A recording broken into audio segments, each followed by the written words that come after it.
work with titanium, all types of steel.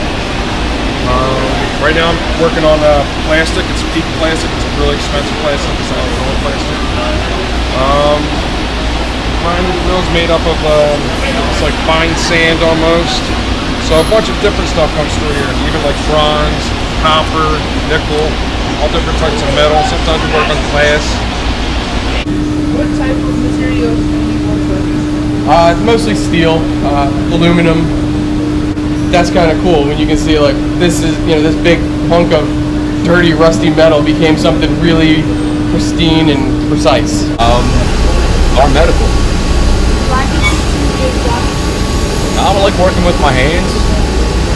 I like a lot of hands-on stuff and it makes you think. It's a lot to do with math.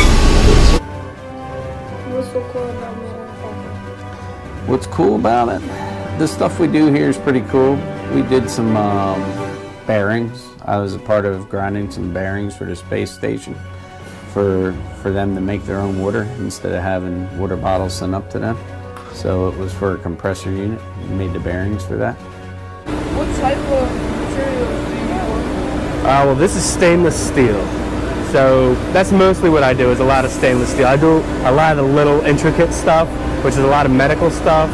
So a lot of the medical work we do is stainless. What's so cool about manufacturing? Coolest part about manufacturing is you're making stuff that's being used in the world. We're here in southeastern Pennsylvania, Philadelphia area, but the things that we make and the things that we produce that go into medical devices and aircraft are all over the world. So we make medical devices that go into people's brains all over the world. We have made parts that are up on Mars right now, believe it or not, or they're in the space station. I love that. I love having the ability to affect people all around the world or even off the planet by the things that we can do here and the expertise.